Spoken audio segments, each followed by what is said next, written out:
Wow, guys, wow.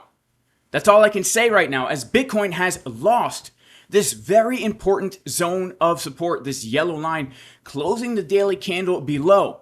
And we're going to be talking about today, when is it time to buy the dip? Is it time to buy the dip? Is the bull market over? And what can we expect in the future? Because we're going to be looking at some very important things on the chart and what we all need to be aware of if we're feeling bullish, if we're looking to buy that dip. In yesterday's video, we were warning you about this exact scenario, which is why it's imperative that you like the video right now and subscribe to the channel, because you do not want to miss these juicy Bitcoin updates. And today we're going to be talking about exactly what we need to look for to catch the reversal. I'm also going to be going over these juicy short trades right now, up over $45,000 in profit. And shout out to the Casper Crew VIP Discord, because we gave this short setup in advance, fully understanding that if the Bitcoin price were to reject once again from that $64,000-ish level, that we could see a new macro low, and we have acquired our target. We're going to be going over the good, the bad, and the ugly. Let's start with the ugly first, get that out of the way, and then we'll go into the good.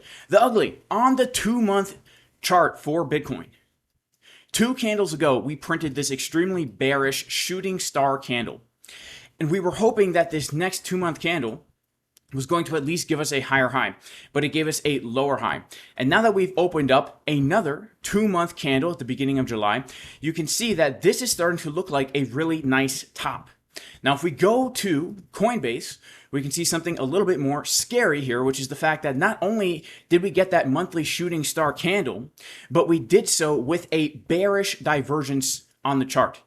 What is a bearish divergence? Well, a bearish divergence is when the price makes a higher high ever so slightly, but the momentum waves on Market Cipher B make a lower high.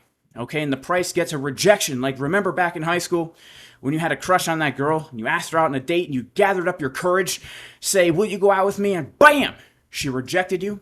I remember when that happened to me, and it was the most painful experience of my life, because I thought I was a nice guy. I thought she would be into me.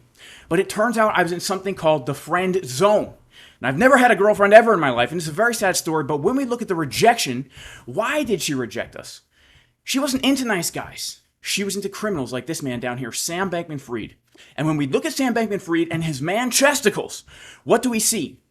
They are, for some reason, uneven. The left is much higher than the right. And if we take a screenshot of these and post them onto our 2-month Bitcoin chart, we can clearly see our sad love story of how we ended up being alone for our entire lives. As the price is getting higher and we ask out the girl on the date, Sam Bankman-Fried is right there watching to steal our girl. Jason, why are you talking about man boobs? Well, I told you things were going to get ugly.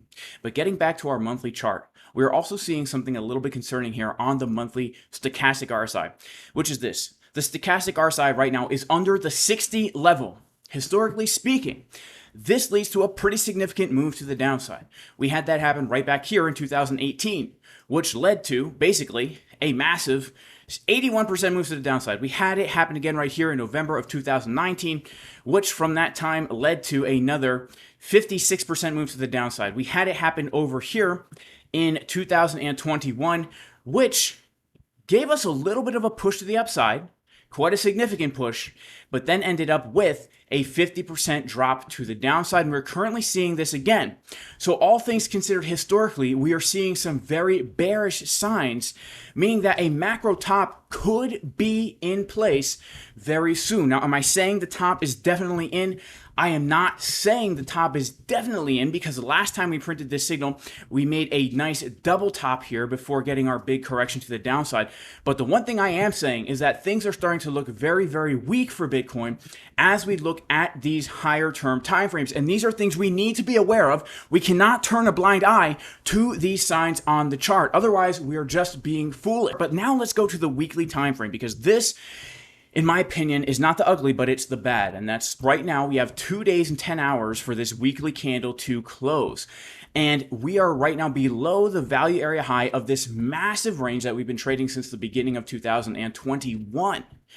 Over a 3-year range, we are below value area high. What does this mean? If we close that weekly candle below the level, the probabilities are more so that we will continue down to our next major area of support in the high 40s. And so we need to be prepared for that move in the coming weeks, especially if this weekly candle in 2 days and 10 hours closes below this very key level, the low that we made back in May. So what are the major supports we need to be aware of to the downside? Well, area number one is going to be the weekly order block at about $51,700. This is the only level of support we have before we come down to our high volume node at the high 40s. And something else that we need to keep in mind here is that $51,700 level, if we take our Fibonacci from the low we made in January to the high, is perfectly that Fibonacci golden pocket retracement level. So this is going to be our first major support to the downside if we close that weekly candle below 56.5. If we do not bounce from the Fibonacci golden pocket, well, then we need to be aware of the high volume node of the range, right around $47-ish thousand. Those are going to be the two big supports that we have to our downside. And if we go back to our monthly time frame, we can see that really if we're going to lose the high volume node at around $47,200, we don't really have any support at all until we come back down to the low 30s. So really we're looking at the high 40s, low 50s, then potentially a larger move down to around $31,000. Now, am I saying this is going to happen? No.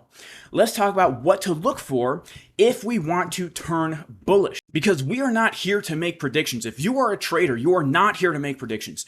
You are here to analyze a chart and take setups, and your bias can change depending on what you see on the chart. We need to trade the charts, which is why in the Casper crew, when we gave the short setup, we were saying, look, this is a local short, but there's the potential for a swing trade to a new macro low. When we took this trade, we were not expecting this big move, or should I say we were not predicting a big move. We were recognizing the fact that this is a valid short setup, at least for a scalp trade, but it has the potential to come much lower because we're analyzing the chart. So we got into the short trade here, we locked in juicy profits along the way, and now we're holding a position because we recognize that the market structure is still bearish, and so there's still more room to the downside. So that's what we need to do right now as we're looking for our next buying opportunity. Look at the chart, trade the chart, and then instead of making predictions, we take it as it comes to manage our positions. And by the way, if you want to trade Bitcoin and altcoins, the two go-to exchanges right now are BLOFIN. BLOFIN does not require KYC or a VPN. And if you sign up for BLOFIN right now, there are all these cool things that they will offer you: 15% cash back deposit rewards, up to $7,500 of bonuses, and all the opportunities right here to win these very juicy prizes. So go ahead and click the link for BLOFIN in the description if you're interested. I'm also trading on MEXC. MEXC is the best exchange because of the low fees, but they do require KYC.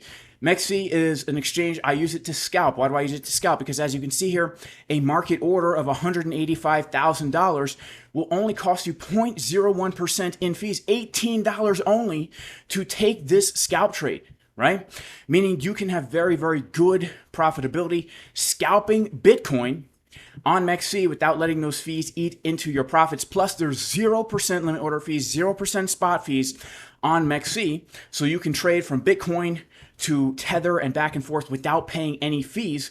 What a great opportunity. Also, link is in the description and the pinned comment over here for MEXC and BLOFIN. So how do we know when to buy Bitcoin? Well, there's two ways to do it. Number one, you could catch a falling knife, which I only recommend for scalp traders who know what they're doing using good risk management. For the rest of people who are just swing trading or buying on spot, the smartest thing you can do is wait for a confirmed change of market structure on a medium-term time frame like the 4-hour. What do I mean by that? We want to see a sign of strength on the chart before looking to then buy a pullback, right? What we want to do is we want to see Bitcoin now entering into an uptrend. And then once we enter the uptrend, we can look to buy a pullback so that we're not looking to time the bottom, but we're looking to capitalize on the new trend, which is now to the upside. So how do we determine what that is? The first thing we want to do is look at previous support, which is now resistance. If the Bitcoin price can reclaim the previous support, which is now resistance, this is our first sign of local strength. The second sign of local strength is on the 4-hour chart making a higher high. So we have our last lower high at about $58,600 on the 4-hour chart. So if Bitcoin, let's say over the weekend, gets a move up to here and takes out this last lower high on the 4-hour, that is a local sign of strength. A more macro sign of strength is to come above this high, which is the last high that we made on the daily chart. This is now a daily confirmed change of market structure. So if in the coming weeks, let's say this is the exact bottom and we miss out, then we come up above this level and we say, okay, we've made a higher high on the daily. Now we can look to buy the dip. And we would look to come back down to these key areas of support that we have built on the chart right here and say, okay, this is the area then to look for the long trade with bullish confirmations on our oscillators, such as bullish divergences, bullish absorption, or something like that. Now, we are at a very key area of support because, as we've said, just below us, we have the Fibonacci golden pocket, and we're heading into a weekend where pretty much anything can happen. So if we take a look at this parallel channel that we can pull on our chart right here, we can see that from the high to the last high to the low, we are coming down to the bottom of this channel. And really, depending on what happens here over the weekend, it's either going to look like a wick through support and then a reclaim, which is our first sign of strength, or we will just see straight up to the downside, right? So this is a very important area to be watching on our chart.